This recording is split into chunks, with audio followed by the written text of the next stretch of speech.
Hello, and in today's episode, we're going to try and figure out what kind of security structure exists in the political realm or the VIP realm of the Indian subcontinent. Very interesting, considering that I'm trying to pack in a whole ton of knowledge for something that I'm trying to work towards. Yeah, this is a very carefully curated subject. So, without further ado, let's just jump straight into it. Of course, it's powered by insights, like always.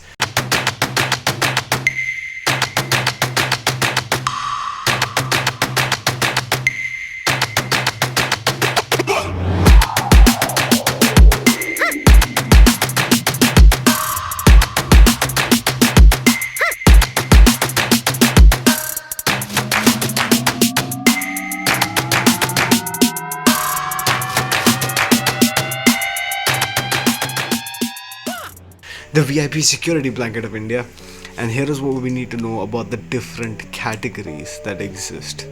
Now, let's talk about only for the exclusives, alright? Informally called the VIP security in India. In India, security is only provided to high risk individuals by the police or by the local government, whichever needs be.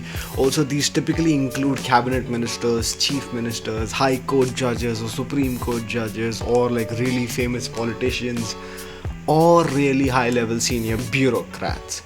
It usually stays in that realm of things, unless you're talking about stars and such, who usually hire their own security. So it's not really something that the government puts forth. Now, who in the world decides?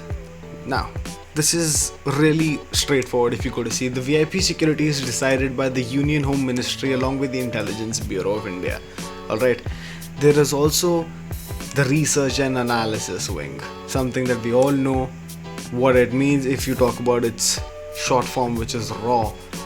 But what is the actual structure of raw, and how much is raw involved in your day-to-day functioning and your overall comprehension of things, you don't necessarily know, but it does exist tremendously.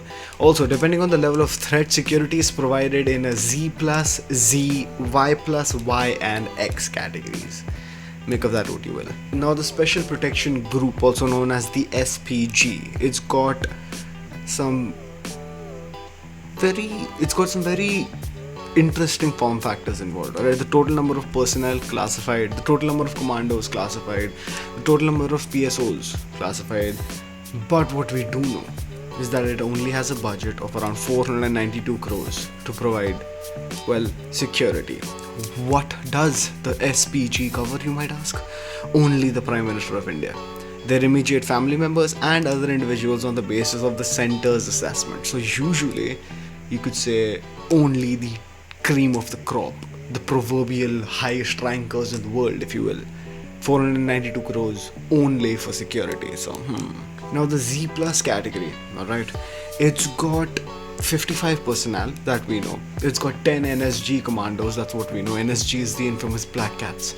We also know that it's got bulletproof vehicles, which are essentially made by Mahindra usually.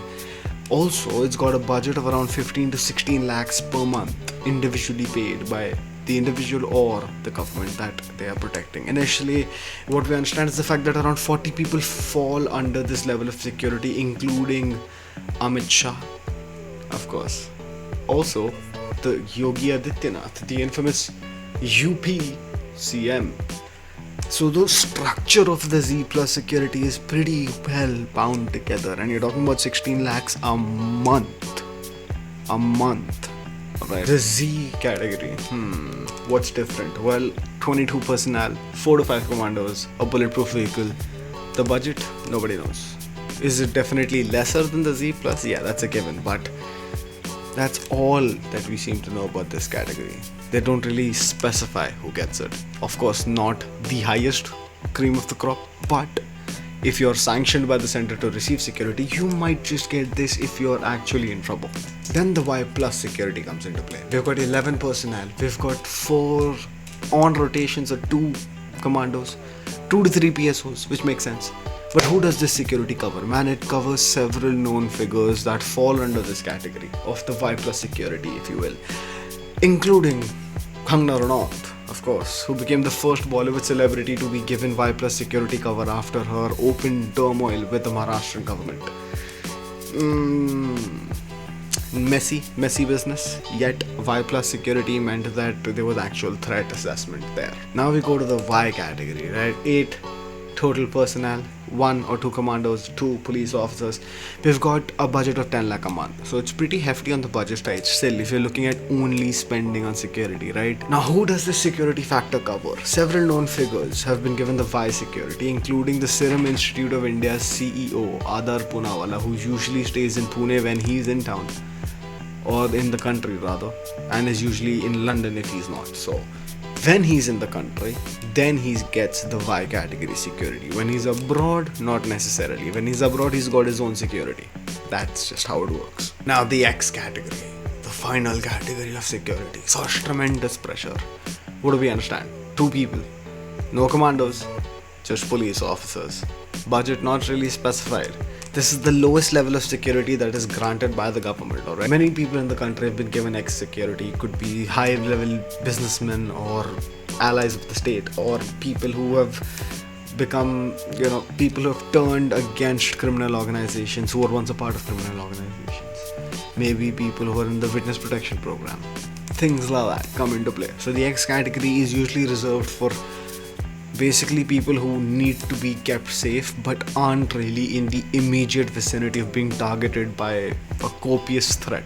And with that, we're at the end of understanding what kind of different securities are there in India to offer. So if you want to be on one of these lists, you just gotta understand that either you need to join the political world or you need to join an influential world, wherein then you turn into someone who does something controversial and then things happen to you, and then you fight back with a governing body which then threatens to do some bad things to you and such, and then you might just get security. So if you really want this security, there are a lot of ways to go about it. Whether you really need to have this security, I really doubt that. Just live your life, don't be a nuisance to society, and society won't come after you. That's the takeaway.